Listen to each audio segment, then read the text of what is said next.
Queridos hermanos, no. Amadísimos hermanos del movimiento gnóstico cristiano universal, en el Sumum Supremum Sanctuarium de la Sierra Nevada de Santa Marta, Colombia, Sudamérica. A vosotros me dirijo. Quiero que entendáis el momento crítico en que vivís.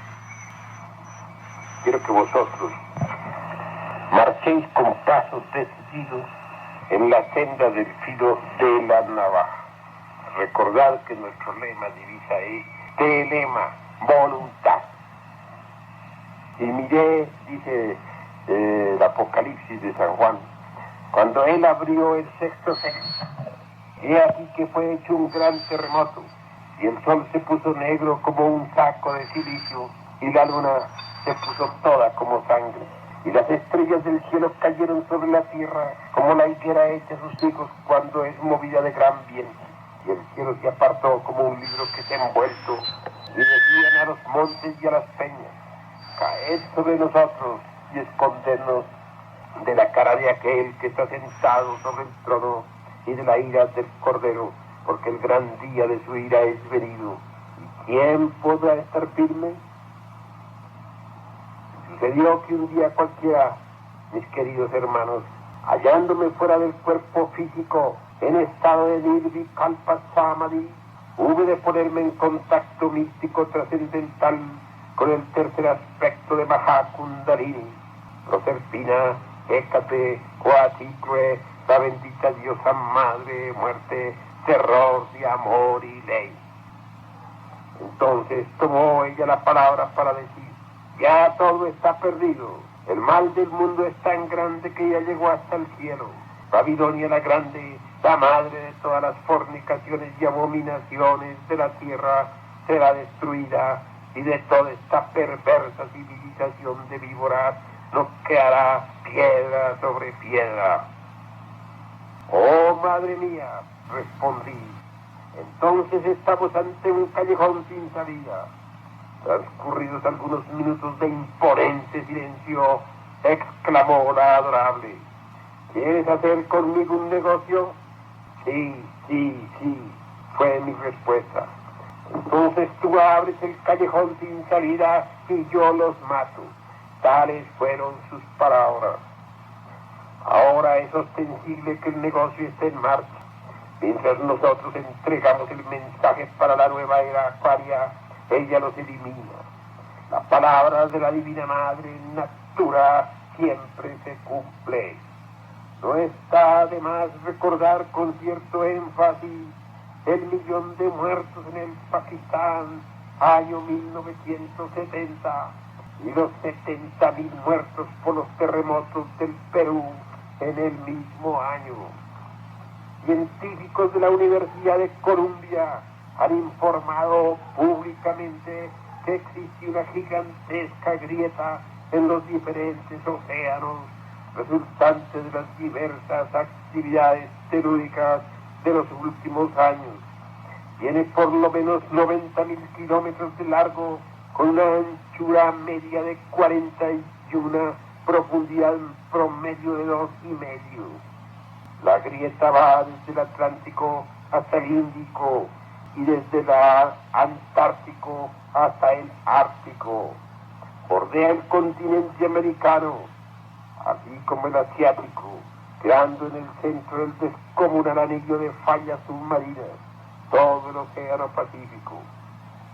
Resulta palmario y manifiesto, mis queridos hermanos gnósticos, que las tremendas grietas submarinas, renglones arriba citadas, tienen su base fundamental en el casquete polar antártico, cerca al Polo Sur. Resulta demasiado curioso que precisamente allí se haya encontrado agua caliente rodeada por los hielos polares a muchísimos grados bajo cero. Que el agrietamiento salga de la Antártida y viaje hasta muy cerca del Cabo de Hornos, algo que ya está debidamente comprobado. Resulta interesantísima la bifurcación subsiguiente en dos ramales, uno que se dirige hacia el este y otro que se pierde en el occidente. Se nos ha informado oportunamente que el agrietamiento del Océano Pacífico sigue una trayectoria sinuosa, casi costeando el continente americano, de manera que va pasando por Chile, Perú, Ecuador, Nicaragua, El Salvador, Guatemala, Oaxaca y Guerrero en México, Golfo de California, Sicily, Estados Unidos, Vancouver en Canadá y Alaska. Se nos ha dicho que en Alaska el agrietamiento se quiebra totalmente para seguir a lo largo de las famosas islas aleutianas y que un ramal atraviesa toda Alaska. Los terremotos en Fairbanks, que está en el centro de la península, han sido muy especiales, como el ocurrido en marzo de 1964. Se nos ha explicado claramente, y esto es algo que agradecemos, que el ramal ya comprobado de las islas aleutianas va hasta Tokio, Japón, tocando las islas de Sapporo, Hokkaido, Kawa, Wawa, Baidoa y otras. Se nos ha enseñado con toda claridad meridiana que del Japón parten dos ramales secundarios hacia Hawái. Pero el principal agrietamiento sigue hacia Filipinas, Nueva Zelanda, de donde regresa a su punto de partida original la misteriosa Antártida, cerrándose así, mis queridos hermanos gnósticos, un círculo terrible y peligroso de características completamente apocalípticas. Bueno que ustedes anoten cuidadosamente todos estos detalles. Es necesario que ustedes comprendan, que hagan conciencia de lo que esto significa. Hablemos ahora un poco más. Hablemos sobre el agrietamiento del Atlántico. Ruego a todos poner el máximo de atención. Debemos estar absolutamente seguros de que el agrietamiento del Atlántico tiene sus fundamentos en el mar de Noruega, que en su recorrido pase frente a España, Portugal y parte de África, es algo que en modo alguno debe sorprendernos. Estamos muy seguros de que tal agrietamiento viene a concluir cerca de la Guinea portuguesa. Ramal de Oriente, la grieta extraordinaria que se dirige hacia el este del mundo, nace, como ya está dicho, en la misteriosa Antártida y pasa frente a Cabo de Buena Esperanza, Madagascar y Mar de Arabia para concluir en el Mar Índico. Cualquier estudio analítico juicioso hecho sobre este sistema de grietas viene a demostrarnos en forma palmaria y evidente que el peligro máximo se encuentra en el Pacífico. No cabe la menor duda de que la grieta del Pacífico originará muy pronto espantosos cataclismos mundiales. No hay duda de que los lugares más castigados por los terremotos y maremotos se hayan ubicados precisamente en el Océano Pacífico y se corresponden en paralelo los de América con los de Asia. Por ejemplo, aleutianas forman por sí mismas una línea aproximadamente en el paralelo 50 norte. Japón, casi el mismo paralelo de San Francisco, California. Curioso es, mis caros hermanos, que ahora se estén desarrollando terremotos en serie en la península californiana, perjudicando muy especialmente a Los Ángeles y otros pueblos de los alrededores. Formosa, Hawái y Golfo de California están sobre el trópico de Cáncer. Filipinas y Guatemala están sobre el polo 15, sobre el paralelo 15 sur. Nueva Zelanda y República de Chile están sobre el paralelo 40 sur. Que haya relación entre grieta y grieta es algo que en modo alguno debe causarnos sorpresa. No sería extraño que la enorme grieta que en estos instantes pone en peligro a toda la península de California se encuentre íntimamente asociada a todo el sistema de grietas del Pacífico. El mar es cuna y sepulcro de tierras, islas, penínsulas, continentes, etcétera, etcétera, etcétera. Por muy fuertes y estables que parezcan todos los diferentes aspectos geológicos de este mundo, pueden ser transformados totalmente mediante el sistema de grietas submarinas. No necesitamos hacer suposiciones. Es urgente, mis caros hermanos, saber que de esos 9 o 10.000 kilómetros de agrietamiento submarino, en algunos lugares la rotura ha llegado ya hasta el punto de poner en contacto directo el fuego del interior de la Tierra con el agua del mar. El elemento ígneo del interior del mundo se encuentra en estos momentos en desasosiego. Presiones y vapores aumentan de instante en instante. Inusitada actividad volcánica se va intensificando en todo el planeta Tierra. Pues esto que presiones y vapores buscan el punto de menor resistencia. Es lógico, mis caros hermanos, que todas las presiones y vapores del interior del mundo en que vivimos busquen, como es lógico, el punto más débil. Tiembla la tierra, los terremotos se irán haciendo cada vez más y más intensos. Se hinchan las capas más resistentes hasta que un día explote. Todas las ciudades y pueblos del mundo caerán como castillos de naipes hechos en y un sonido muy extraño saldrá de entre los fondos marinos. Y escrito está con palabras de fuego en el libro de la ley que serán tanto los muertos como las arenas del mar y no habrá remedio. El mundo ha entrado en una gran crisis, mis caros hermanos. Compréndanlo. La tierra toda se irá cubriendo de vapor, poco a poco. El planeta Tierra va entrando en plena actividad volcánica por todas partes. Los cráteres arrojarán vapores deleterios, cenizas, fuego. El cielo se oscurecerá, impidiendo el paso de la luz solar. El frío se convertirá en espantoso congelante. Los hielos polares, arrastrados por las terribles marejadas, navegarán hacia la zona ecuatorial, enfriando la atmósfera. Descompensaciones en el aire, ciclones mortales que acabarán con pueblos enteros, lluvias torrenciales, tempestades, etcétera, etcétera, etcétera. En estas circunstancias será imposible vivir. La raza aria, es decir, nuestra raza, llegará a su final apocalíptico. La edad de hierro en la cual estamos coincide sabiamente con el ciclo electroquímico. Tal ciclo se inició con la cultura grecorromana y concluirá en el año 2500. Los cataclismos del final del Kali Yuga ya se iniciaron. La Edad Negra terminará en el horroroso precipicio. Oigamos palabras de nuestro Señor el Cristo, mis caros hermanos. Cuando oigáis de guerras y de sediciones, dice el gran Kabir, no os alarméis, porque es necesario que estas cosas acontezcan primero, pero el fin no será inmediatamente.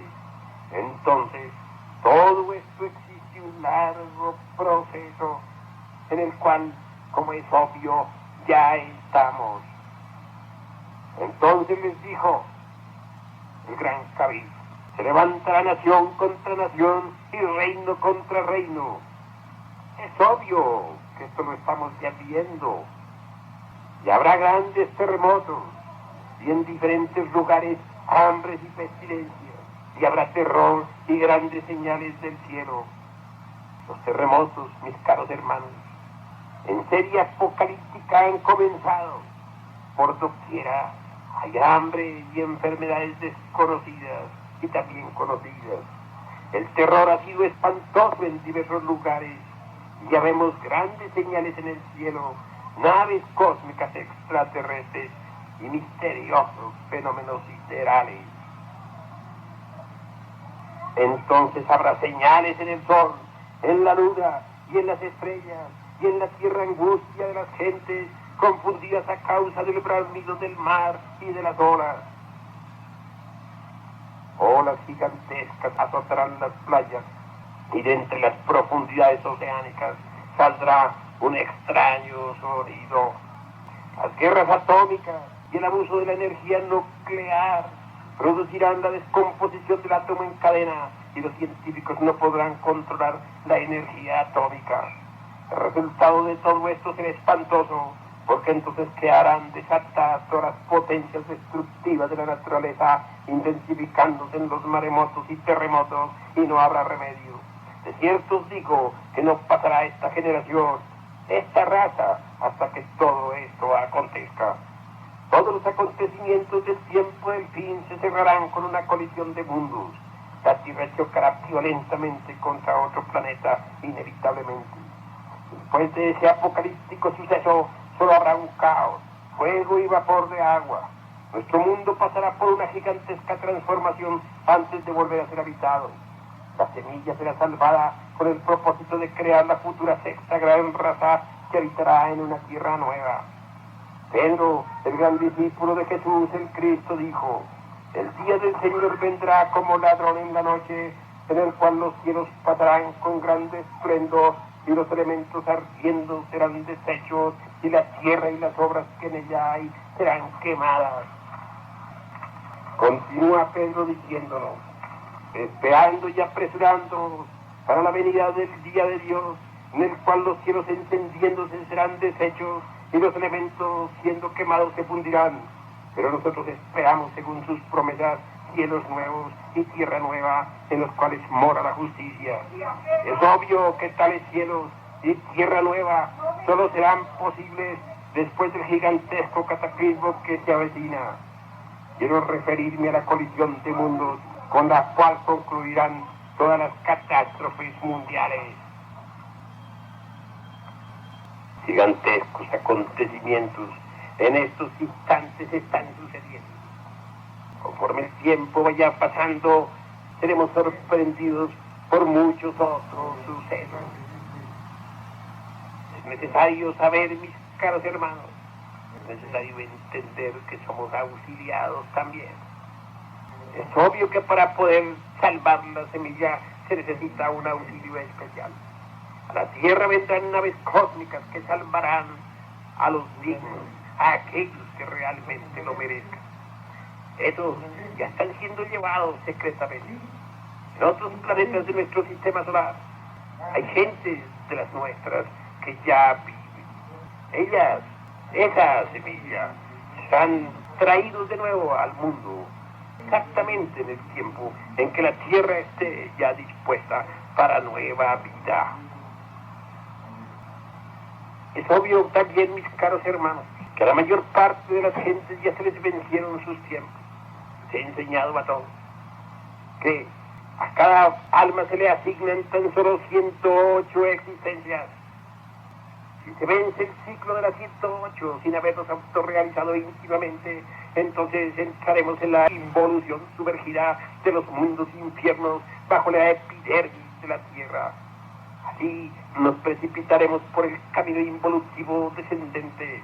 Allí tendremos que recapitular estados animáricos, vegetales y mineraloides, que luego, después de haber pasado por la muerte segunda, después de haber sido reducido a polvo el ego, el yo, el mí mismo, el sí mismo, entonces salen las almas a la superficie.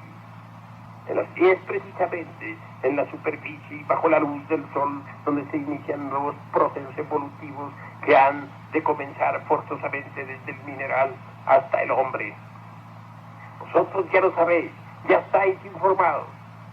No se os haga raro, mis caros hermanos, que a la mayor parte de las gentes actuales ya se les esté venciendo el tiempo.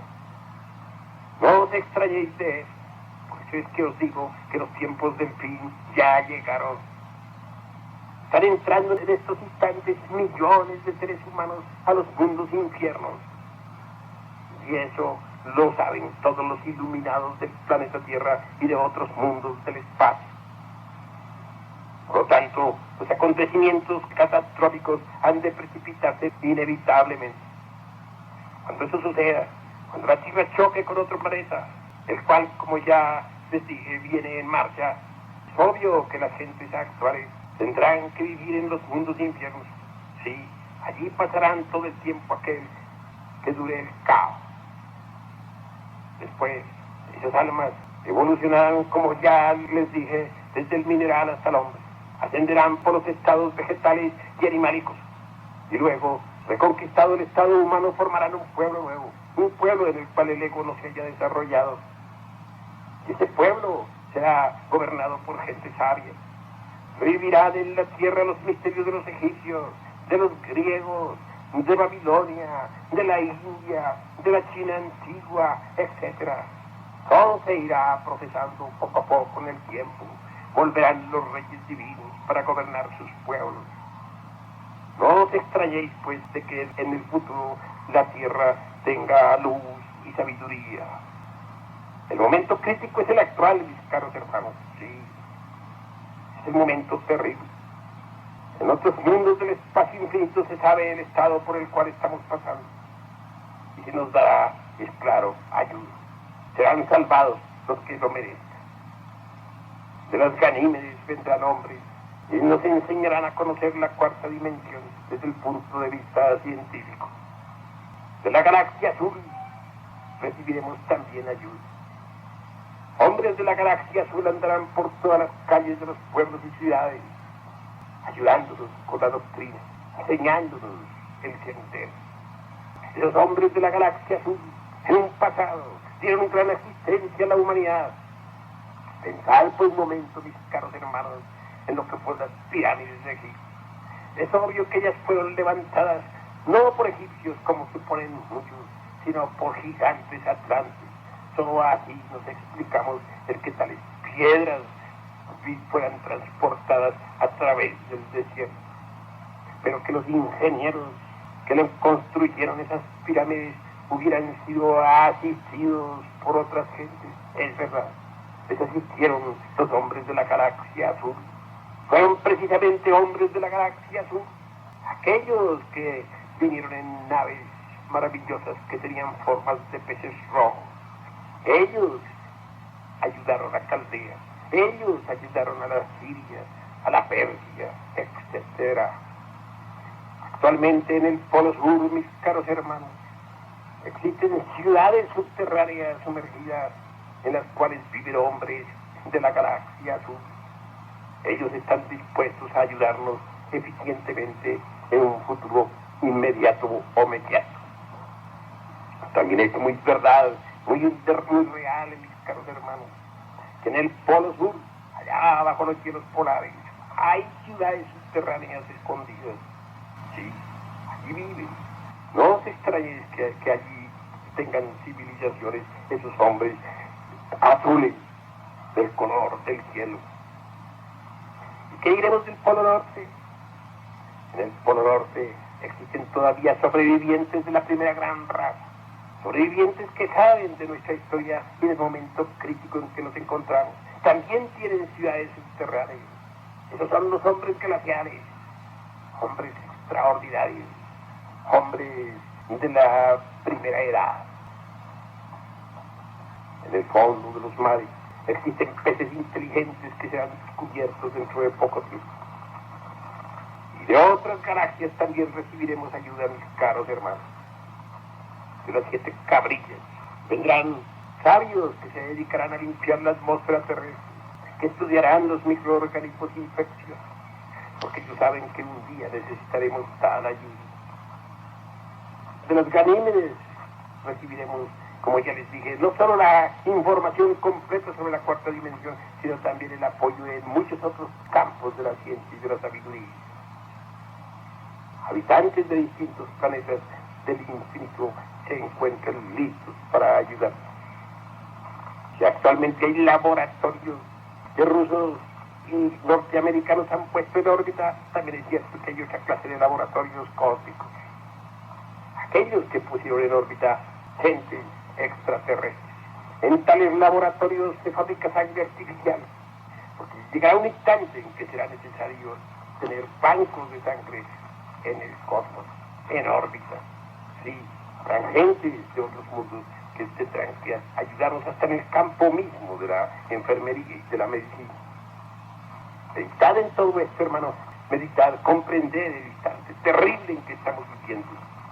Habiendo entendido todo esto profundamente, sabiendo todo esto, podréis entonces saber también de la necesidad que tenemos de incrementar la dosis, de abrir el callejón sin salida, de dar a todos la sabiduría para que puedan escaparse de este horrible infierno en que estamos. El movimiento gnóstico internacional avanza victorioso en todos los campos de batalla y ya nada ni nadie podrá detenernos en esta marcha luminosa y triunfal.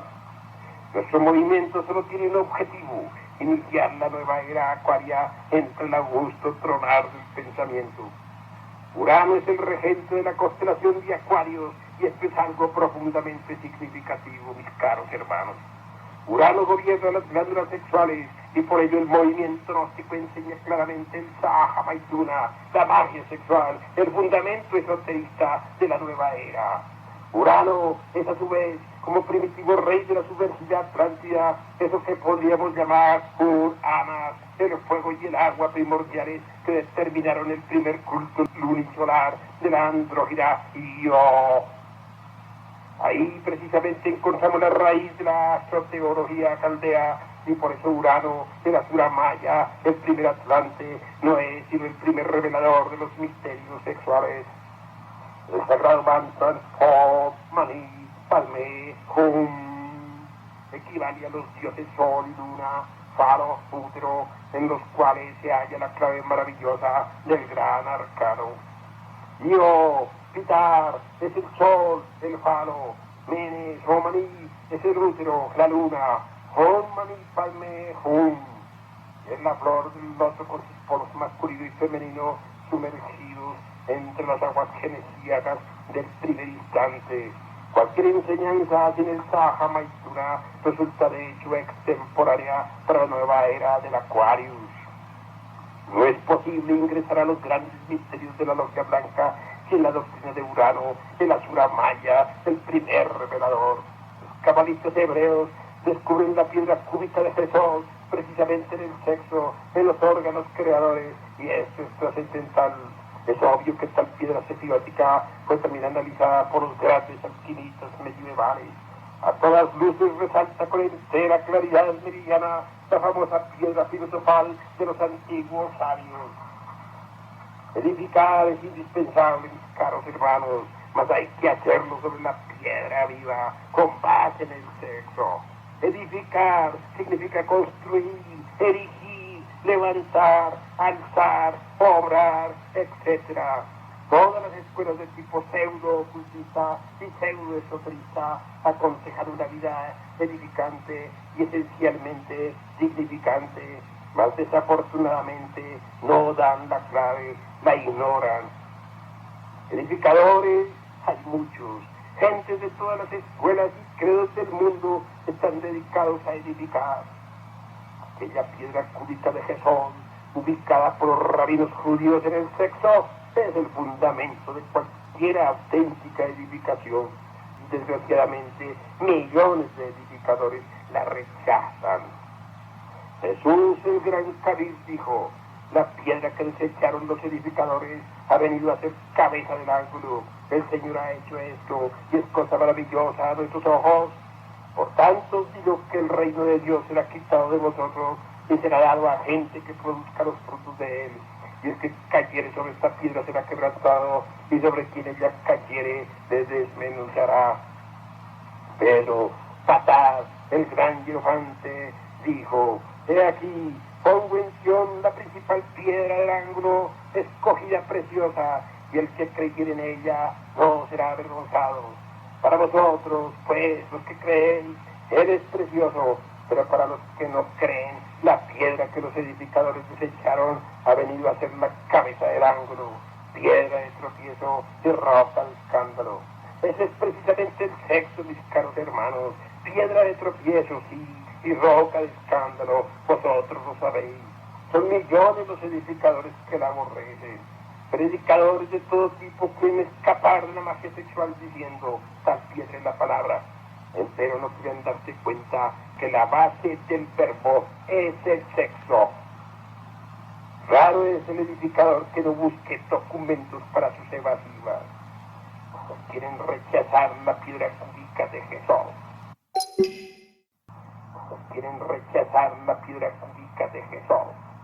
El movimiento gnóstico revolucionario no quiere escapatoria. Total, enseña los misterios del sexo. Queremos edificar nuestro templo interior sobre la piedra viva, jamás sobre las arenas.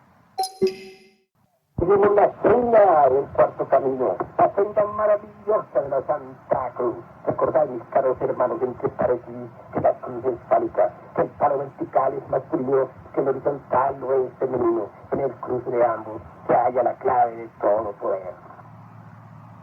A nosotros se nos ha confiado la noble misión de develar el camino y hacerlo público por primera vez y a la luz última. Hay quienes dicen que existen 3 caminos. Hay quienes enfatizan en la idea de 7 caminos. Hay quienes juran que son los caminos 12 exactamente. Nosotros aseveramos solemnemente y en nombre de la verdad que solo existe un camino, y este es el del sexo. Como quiera que todo gira alrededor del sexo, es ostensible que el movimiento gnóstico está originando una verdadera revolución cultural, espiritual en el mundo entero. La gnosis es la raíz del cristianismo, mis queridos hermanos, la llama viviente del budismo, el fondo del Corán, etc. Nuestra doctrina abre el callejón sin salida para que lo aprovechemos. Y para que lo aprovechen, ¿verdad?, toda persona de buena voluntad. Recordad, mis caros hermanos, que nuestro lema divisa es telema, es decir, voluntad. Si alguno dice que existe otro camino fuera del sexo, podéis estar seguros que ese tal miente. No hay ningún otro camino. Afortunadamente se nos ha confiado la sacra misión de develar el camino. Todos juran que conocen el camino. Las distintas sociedades podrían hasta afirmar con la... El camino no lo conoce actualmente nadie en el mundo profano. Nosotros lo vamos a develar, que eso es lo interesante. Los que creen que lo conocen se equivocan. Nosotros vamos a entregar exactamente todos los datos que existen sobre el camino. Ahora deberéis comprender vuestra sagrada misión, mis caros hermanos, entenderla profundamente. Nuestro movimiento avanza victorioso y podéis estar seguros que nada ni nadie podrá detenernos en esta marcha luminosa y triunfal. Es la hora en que nos encontramos, mis caros hermanos. Es realmente crítica en el sentido más completo de la palabra. Me viene en estos instantes a la memoria una visión trascendental que tuve hace algún tiempo. Salí del cuerpo físico, sí, vestido con el cuerpo astral. En los mundos superiores de conciencia cósmica, un Guruji me invitó a ver los tiempos del fin. Y lo que vi realmente, mis caros hermanos, fue espantoso. Terrible en gran manera. Guerras y rumores de guerras por todas partes. Gritos de pavor por doquier. Hospitales abarrotados de gente. Cosas espantosas. Atravesé por las calles de una gigantesca urbe. Entonces encontré muchos automóviles sin ruedas, automóviles movidos por energía nuclear, automóviles que flotaban en el espacio a poca altura. Esto coincide exactamente con la visión aquella que tuviera la ciudad de Praga, similar en la misma forma. Y luego, mis caros hermanos, vi una hueca torre de cristal que llegaba hasta el cielo, símbolo viviente de la torre de Babel, de cristal cinco que puede ser despedazado fácilmente. Es una torre frágil, como lo veréis después, a través de los tiempos. Y por entre esa torre subían y bajaban naves de distintas especies. Naves, cohetes, mis caros hermanos, movidas por energía atómica. Y vi muchas taquillas donde uno podría perfectamente comprar su pasaje ya a la Luna, a Mercurio, a Venus, al Sol, a Marte, a Júpiter, a Saturno, a cualquier planeta del sistema solar. Pensé para mí, esta es la Torre de Babel, y ya está concluida. Hago un paréntesis para deciros que en la Atlántida sucedió lo mismo, mis caros hermanos. Y cuando la Torre de Babel fue concluida, cuando uno podía transportarse en cualquier nave atómica a el planeta del sistema solar que bien quisiera, entonces hubo una revolución de los ejes de la Tierra, los mares se salieron de órbita y fue tragada la Atlántida. Vosotros lo sabéis. Ese fue el diluvio universal. Pero dejando a un lado esta pequeña discreción, sigamos con la narración. Pregunté entonces, mis caros hermanos, al Guruji, ¿qué año es este? ¿En qué año nos encontramos? Y él respondió, año 2500. Es decir, el año final de la era electroquímica, el año final del Kali Yuga. Y entré, hermanos, en un gran laboratorio y vi allí simbolizada o alegorizada el gran potencial de la energía atómica terrestre. Apareció un enorme gigante tendido en el suelo, símbolo viviente de ese gran potencial atómico. Y los científicos trataban de extraerle la energía nuclear hasta el gigante del cerebro y del corazón. Temían ellos, sin embargo, que el gigante despertara y pudiera causar gran daño. Sí, ese gigante, como les digo, está dormido. Y yo sabía que estaba dormido. Y al fin despertó el coloso, sí, despertó el potencial atómico de toda la naturaleza. Vino la descomposición del átomo en cadena y acabó con los científicos y con el mundo entero. Se precipitaron los terremotos. Olas gigantescas nunca antes vistas azotaban furiosamente las playas. Por doquiera se escuchaban horrores, se veían cosas imposibles de describir con palabras. La radioactividad había saturado totalmente el fósforo de los cerebros y las gentes parecían locas, sin control ninguno, y se veían dramas nunca antes vistos. Y observaba yo, hermanos, y sentía un sonido extraño que salía de entre las olas profundas del océano. Y allá a lo lejos, y el famoso planeta rojo del que hablan tanto los científicos. Sí, lo vi. Al mundo venía navegando a través del inexorable infinito, rumbo precisamente hacia el mundo actual en que vivimos, rumbo a la Tierra.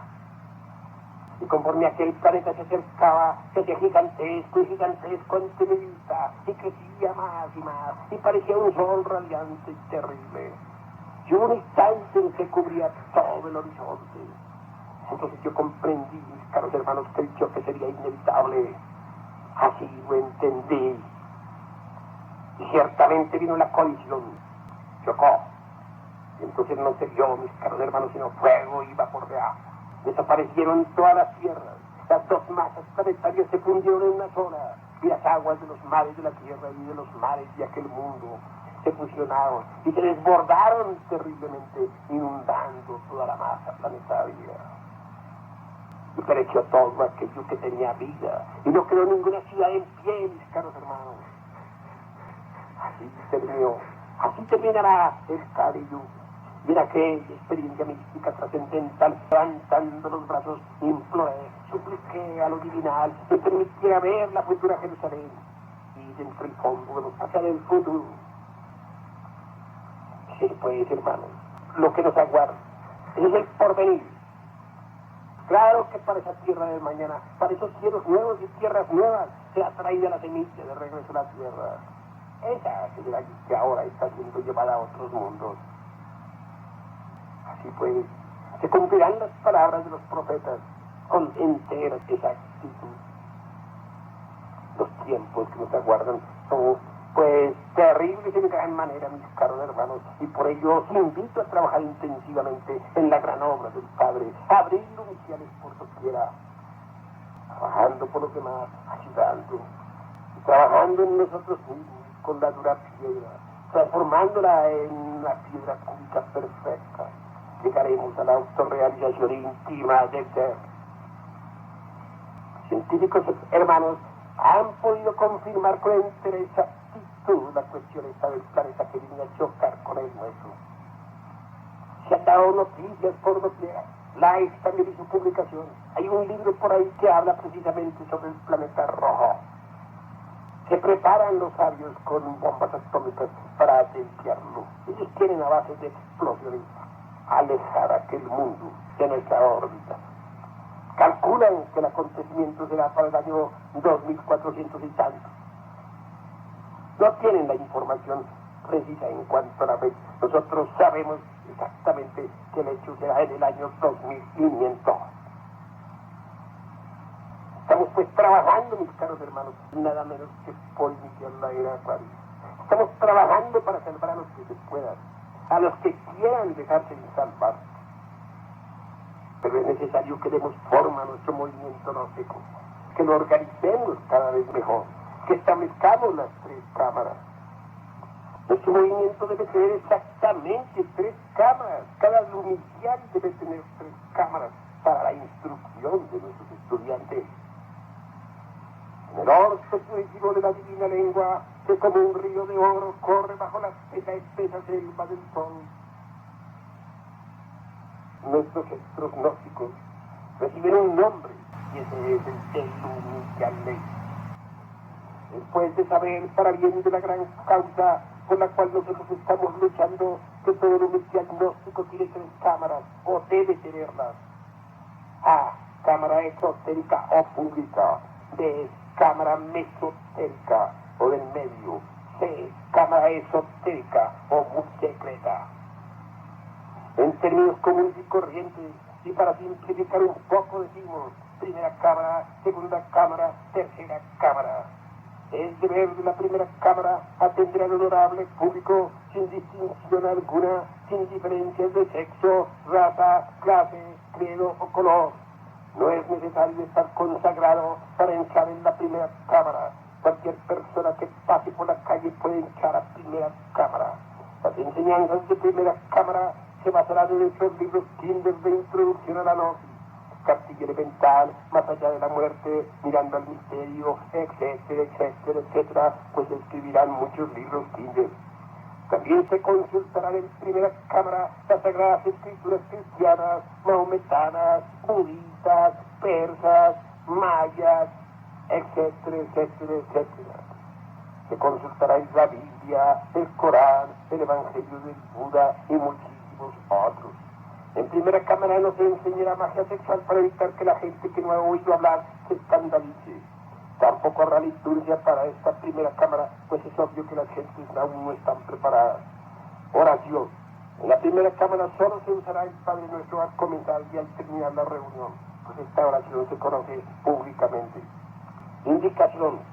De rodillas, hincados todos los asistentes, a excepción de los que por tal o cual motivo no puedan hacerlo, se recitará el Padre Nuestro muy despacio. El sacerdote encenderá 3 velas para este solemne acto, ellas arderán ante el altar gnóstico. En primera cámara no se usará túnica. En primera cámara ningún sacerdote debe llevar túnica, precisamente para evitar escándalos, pues las gentes profanas no entienden de estas cosas. Segunda cámara. A segunda cámara solo podrán ingresar personas que hayan demostrado anhelo verdadero y constancia en la asistencia durante 3 meses seguidos. Quiero decirles a ustedes, mis caros hermanos, que esa es una excepción muy especial para los países de América Latina, pues aquí en la sede patriarcal hay individuos que tienen hasta 3 años y todavía no han podido entrar a la segunda cámara. Pero allá en el país Colombia y en todos esos países de Centroamérica y Sudamérica, tan solo es necesario que la persona asista 3 meses para entrar a la segunda cámara. Así lo autorizamos en la sede patriarcal de México. Nadie podrá ingresar a segunda cámara sin haber sido primero consagrado, ya por el soberano comendador o ya por los sacerdotes autorizados para ello. A excepción del pratimoksha o ceremonia de descargo, en segunda cámara se celebrará toda la liturgia gnóstica. Es claro, mis caros hermanos, que el pratimoksha es algo muy delicado y que solamente se puede usar en tercera cámara. La segunda cámara es de estudio intensivo únicamente. Allí se estudian todas nuestras obras gnósticas. Tercera cámara. Poned mucha atención, mis caros hermanos. Nadie podrá ingresar a tercera cámara sin haber asistido durante 3 años continuos a la segunda cámara. En tercera cámara solo se estudiarán y comentarán los mensajes de Navidad de cada año. Todas las enseñanzas de tercera cámara tienen por base el mensaje de Navidad más reciente, así como los otros mensajes. Esto porque sencillamente en el mensaje de Navidad está lo más avanzado de nuestras enseñanzas, la parte, dijéramos, más sintética de nuestra doctrina. En segunda cámara se estudian mensajes de Navidad y todos los otros libros, pero en tercera cámara solo exclusivamente se hablará en el lenguaje del mensaje más reciente, o comentarios sobre mensajes anteriores. Segunda cámara es estudio generalizado. Tercera cámara, estudio específico de la enseñanza superior contenida en los mensajes. En tercera cámara se practicará la meditación de acuerdo con las enseñanzas que hemos dado en los mensajes de Navidad. En tercera cámara no se hacen cadenas de curación. El Praktimoksha solo se puede realizar en tercera cámara. Es obvio, mis caros hermanos, que la meditación es indispensable y que en la tercera cámara se debe practicar en forma intensiva. Es también ostensible, mis caros hermanos, de que en la tercera cámara no se deben hacer cadenas de curación, pues allí nos dedicamos exclusivamente a trabajar intensamente por el despertar de la conciencia. La tercera cámara es exclusiva para estudiar únicamente los mensajes de Navidad y practicar los ejercicios más esotéricos. Queda prohibido en tercera cámara hablar sobre Kinder o sobre la enseñanza secundaria. Ya se sabe que las enseñanzas Kinder o secundarias son tanto para la primera cámara como para la segunda. Todo ejercicio de meditación en tercera cámara deberá tener por lo menos, mis caros hermanos, 1 hora de duración. Aclaración. En tercera cámara los hermanos se cargan de fuerza electromagnética suficiente como para seguir avanzando en este doloroso camino. El aflujo de fuerza anímica en tercera cámara ayuda en forma muy eficiente a los hermanos en el trabajo relacionado con el despertar de la conciencia. Se inicia la reunión de tercera cámara haciendo cadena para irradiar amor a la humanidad, pronunciando las palabras